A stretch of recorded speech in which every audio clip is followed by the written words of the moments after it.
Welcome to the Drunken Movie Review's 200th episode. We watch a lot of weird movies here, and one person that seems to pop up in a lot of them is this Nick guy. So, as part of the ongoing Nicolas fucking Cage series here at the DMR, we're gonna take a little closer look at the man named Nicolas Kim Coppola, and maybe get a glimpse into the method behind his madness, and see how he stacks up in the Thunderdome. Oh, crap. They're telling me the Thunderdome is booked, so cage match it is. Let's take a gander at our key candidate, Nap Jazz Nick, also known to some as the Ragin' Cage. Full name, Nicolas Kim Coppola. Professional name, Nicolas Cage. Born 1964 in Long Beach, California. Past marriages include Patricia Arquette and Lisa Marie Presley. Interesting oddities. First movie, Fast Times at Ridgemont High in 1982, starring as his real name, Nicolas Coppola. Not the biggest of the roles, but you gots to start somewhere.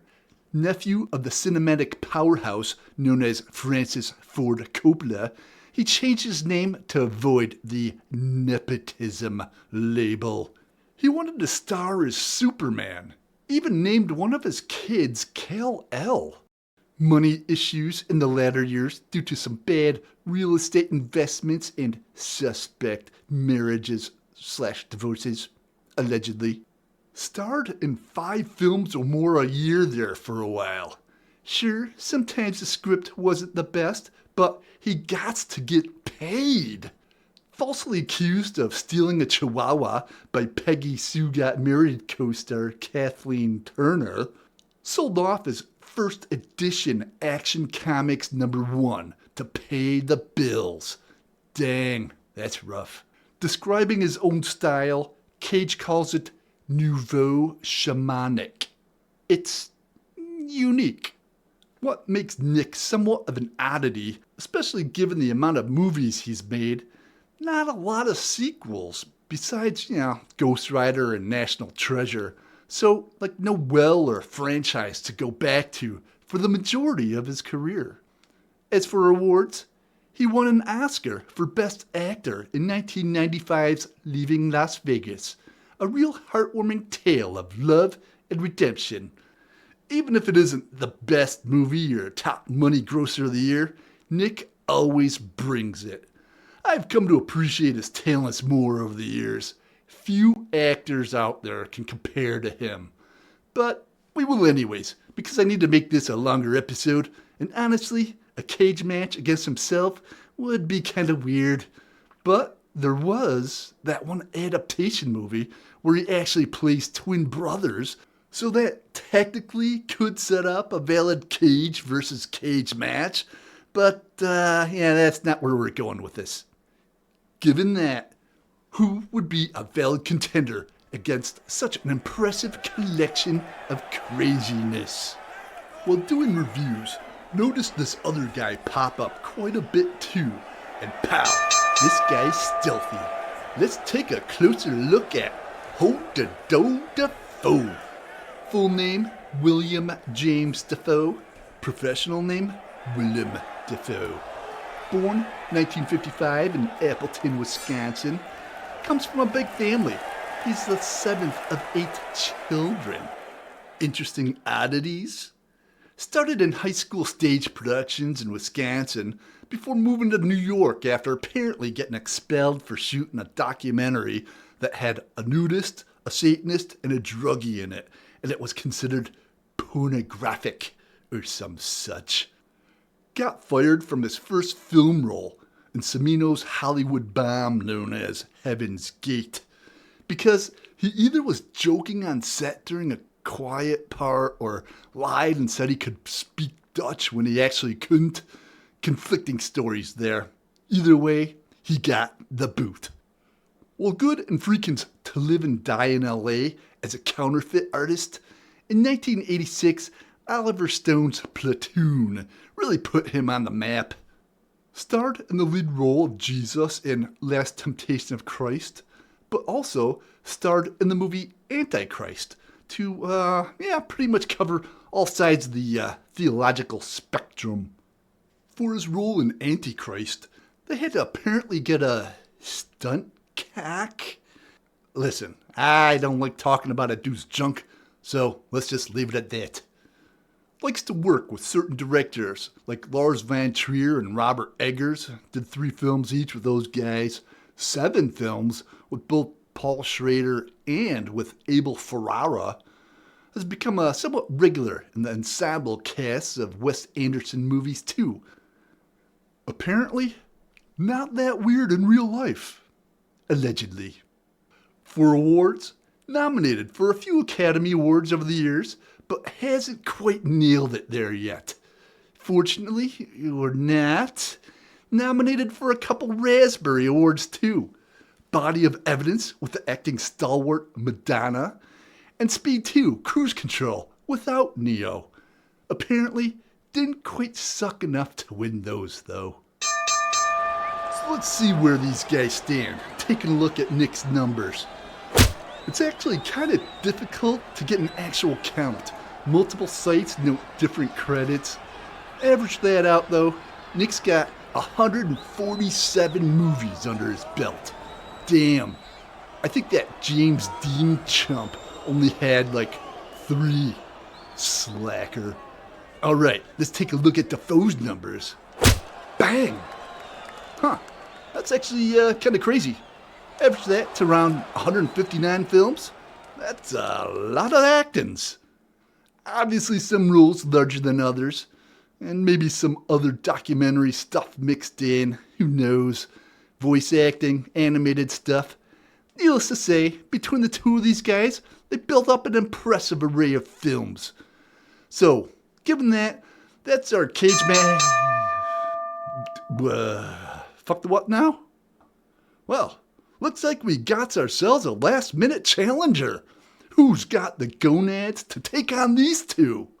Shit, that's right.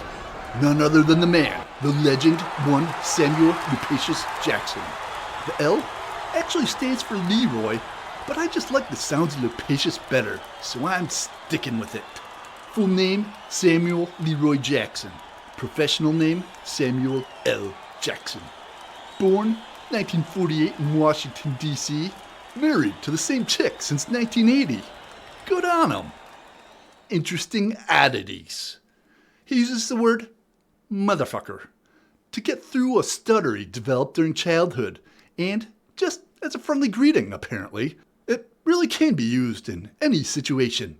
While in college, was charged with and eventually convicted of unlawful confinement, a second-degree felony for his involvement with the black activisms. Despite getting suspended, he did return to earn his degree in drama. Well, technically, his first film was in 1972. He really didn't get into the movie scene until the late 80s, after about a decade working the New York theater scene and getting connected with Spike Lee, among others. Jackson was mentored by Morgan Freeman throughout his early film career. Solid. Having reportedly overdosed on heroin several times, he switched to cocaine before giving up drugs entirely when he finally started getting more roles in the early 90s. Probably the smart move there. In 1993, the first Jurassic Park gave him some wider audience exposure, and then in 94, there was Pulp Fiction, and the rest is history. In his mid-40s, and pow! Off like a rocket.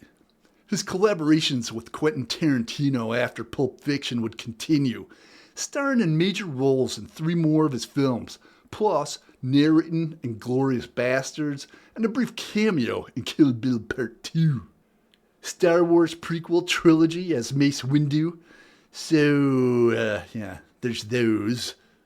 Technically, his post-credit appearance in Iron Man in 2008 was his first Marvel role, but just setting up his Nick Fury character for many, many films and a few TV series to follow. Pretty wide range of roles, And between his multiple movies with Tarantino and getting involved in both the Star Wars and Marvel franchises, the dude ends up being, like, everywhere, especially in those big Hollywood productions.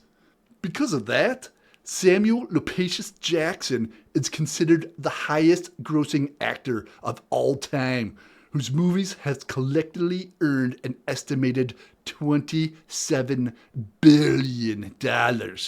That's billion with a B. Damn. Given that, let's take a look at the updated cage match totals. Jackson's been busy, especially considering he didn't really start getting into the film scene until his mid-40s. Dang, that is one fine film pimp. So, that's like 500 films between the three of them. But alas, not a single movie starring all three. But, to be fair, it would probably break the Matrix or something if that actually happened. Given three pretty unique actors bringing their own sauce to different facets of the film world, from the big box office movies Jackson stars in, the smaller art house movies Defoe gravitates to, and the utmost Shyamalanic nouveauist that is Cage. They always present some unforgettable characters, and it's not really a battle to see who's best here, because we all know who is King of the Cage. Well, that is literally his name, so there's that. Don't agree? Well, that's just your opinion, man. Until next time, you drunks, curious or ills-informed, cheers.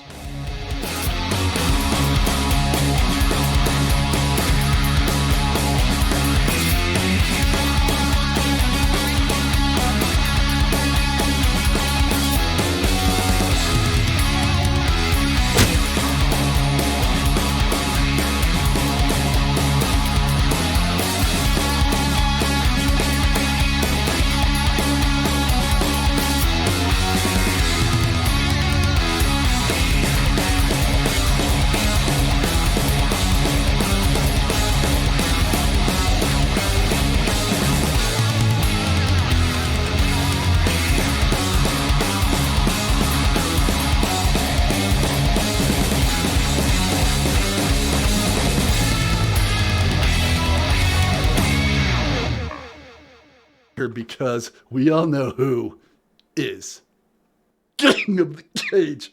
Oh, son of a bitch. Damn sneeze.